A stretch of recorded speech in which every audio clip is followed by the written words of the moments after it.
Using this, building on this theory of change, we can look at pathways for different targets, which are shown in the blue circles here, to contribute to achieving these different goal components. So for example, on this side, we've got actions to halt loss, and on this side, to reverse it through restoration. And I guess the key question here is, are these targets adequate?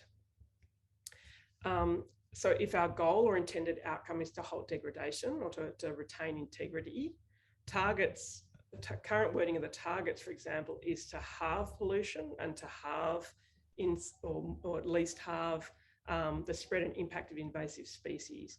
These won't be sufficient to halt degradation. We also don't really have strong targets to halt land use change or to halt ecosystem loss or ecosystem conversion. We have a target 1 focuses on implementing spatial planning. So it's like, and other targets relating to mainstreaming, which are looking at the indirect drivers of loss rather than direct drivers of loss. And then we do have a target with a great deal of potential, the new target 2, to implement restoration. Though that wording probably needs some strengthening. So the other advantage of having a theory of change that really focuses on the pathways is that it can also support the selection of indicators in the monitoring framework to look for the most appropriate indicators for measuring each goal component and each target, to understand these pathways and how we can measure through the pathway, and even make predictions about how changing one component may forecast change in another component. For example, if you have declining area, that we will see impacts on integrity and vice versa. And then eventually change in collapse risk. So just very quickly, as part of this research, we've also been reviewing the potential indicators that we've got that have been proposed in the monitoring framework, the various drafts that have come out over the last year and a half or so. It's a little bit hard to keep up with them, to be honest. There's so many iterations of these drafts that come out. But we basically collated all the indicators that have been associated with the ecosystem goal components within the draft Global Biodiversity Framework, and reviewed them against a set of criteria. So we had 28 indicators. We had a bunch of criteria. I'm just going to focus on some key ones here. Firstly, how are the different indicators aligned with the core components of the goals and the targets, using our theory of change up here.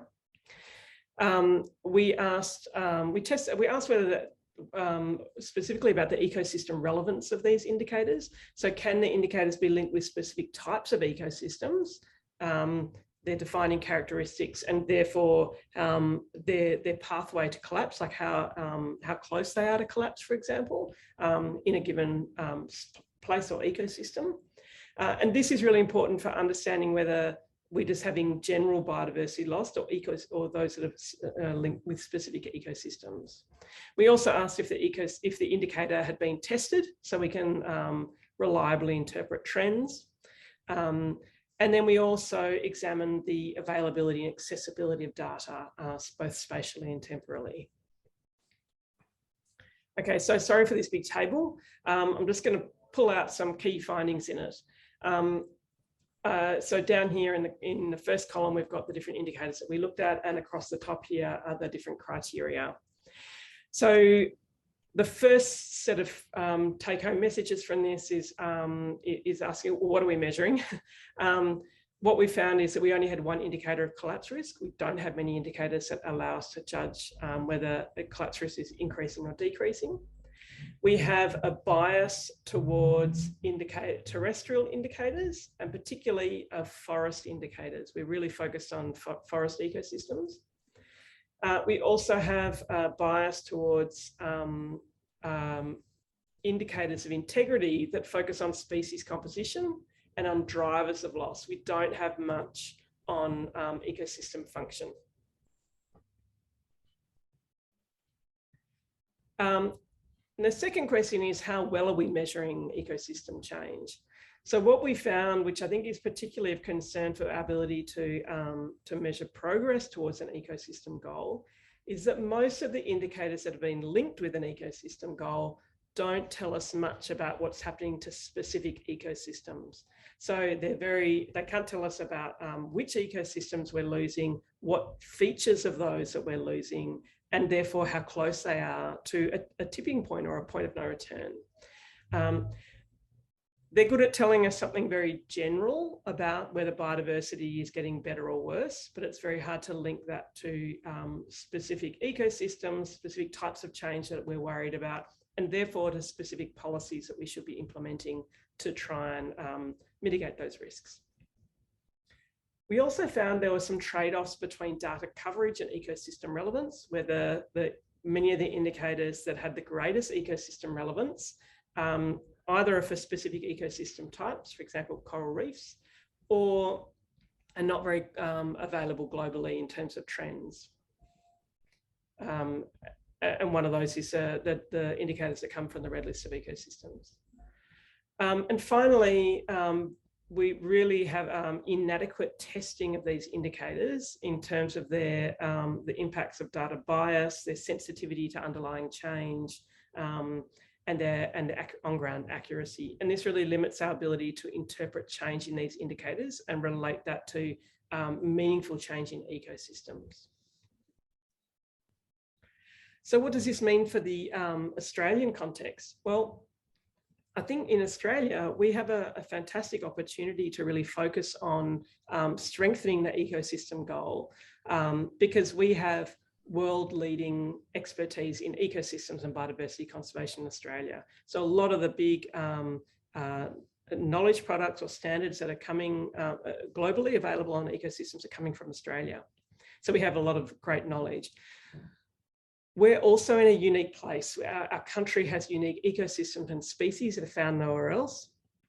We also have the wealth and a strong governance that allows us, if we want to sustain our unique biodiversity justly and equitably. And we can actually do that using, in some cases, using approaches that improve justice and equity for Indigenous groups, such as IPAs and Indigenous ranger groups and land management. We have other programs that support land management and conservation in rural communities. So we have an opportunity to also support them and do that fairly as well. And also we can do conservation action that enhances the quality of life and well-being in urban areas. So action in these areas for conservation would also mean a lot of benefits for the communities that depend on them. The Australian government signed up to the Declaration on Forests and Land Use to mitigate climate change at COP26. This is the Glasgow Leaders' Declaration on Forests and Land Use. And that declared that, or committed us to halt and reverse forest loss and land degradation by 2030 and to conserve forests and other terrestrial ecosystems and accelerate their restoration. This is our bare minimum, and that's for 2030. I think that we can and we should take this much further in our commitment to biodiversity in the Global Biodiversity Convention, the CBD, and we can really build on this and strengthen it and hone this target to get the biodiversity outcomes that, that we should be aiming for in Australia and globally. Okay, so just to finish up, the post-2020 goals need a strong scientific basis. And to do that, we need to include not just area integrity, but also collapse risk for ecosystems and build on this COP26 agreement for forests and degradation. A theory of change can really help us to identify causal pathways for impacts and also gaps in monitoring and management. The indicator set is going to need some work. To do that, we will need to have an ongoing process that will allow us to bring in indicators as they are seen as being tested and fit for purpose and developed, because we're living in this era where the availability of data is increasing seemingly exponentially. And finally, we need to get this right. This is our big chance, and particularly in Australia, being able to take these global commitments and implement them for effective conservation will just be, this is our great chance to do it the right way. And that's all from me. Thank you.